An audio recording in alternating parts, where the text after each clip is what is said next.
The truth about it is, when you're in love with someone, you're in love with someone.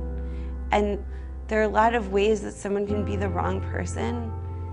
And this was one of the ways that Gavin was the wrong person. He's defective. He came with an expiration date that frankly was close and awful. But I was so in love with him, and it didn't matter. Most people hear skin cancer and think it's quite easily cured, which a lot of skin cancer is, and I didn't understand that you had melanoma and then it was... The fact that it was stage 3 made it a completely different story. Pretty deadly and already pretty advanced. Yeah. We started so early in our relationship, we got really quickly accustomed to being in a mode where we sat in a room and someone said, "Good news today, your cancer hasn't spread," or "You don't have any new brain tumors." I mean, that was kind of like our normal time. That was like when we really were just normal. like, wasn't a big deal. I think it was the end of January that we were going in for a, what I thought was kind of like a regular checkup with my oncologist. I thought. She said, don't ask me anything that you are not prepared to know, because I will tell you the truth. And I said, "Is this it?"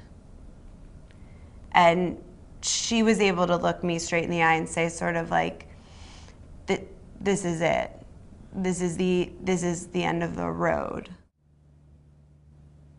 When we got this awful news, we talked to my parents and we talked to Gavin's parents.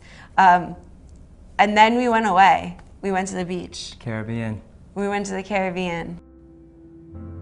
Just looking at you and being so in love with you on the beach, you were dying, was a part of that and was present and looming, but was also not at all.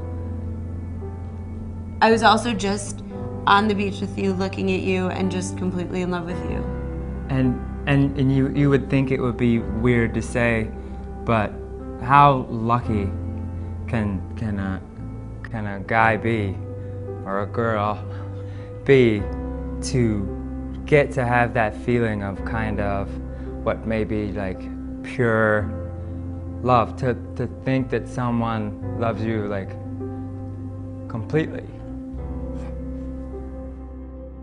And to feel that before you die, or I'm lucky because I know that not everyone gets to feel that, or to know it. Yeah. More like, I felt it and knew it. And it's hard to explain, and it's crazy. It's just crazy. Yeah.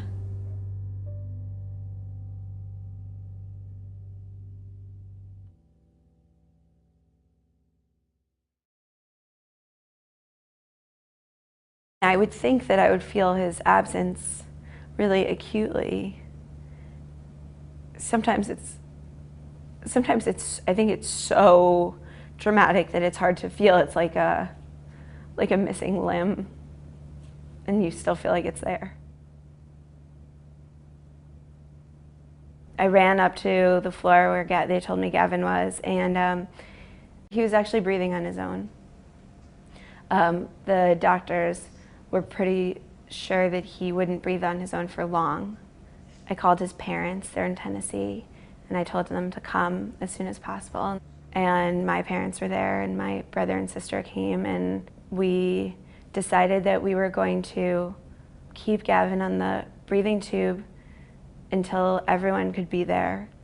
The doctors told us whenever we were ready, they would pull Gavin's breathing tube, and he would just slowly stop breathing.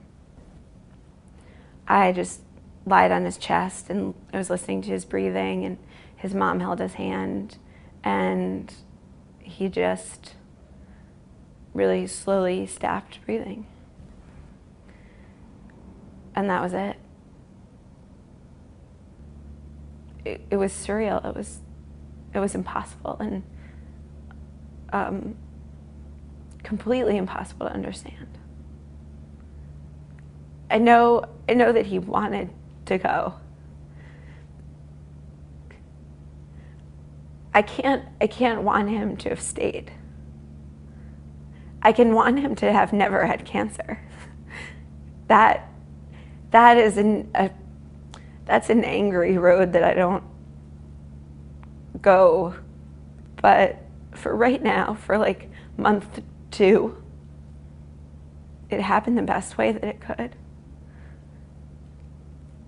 I'm really grateful to him for that.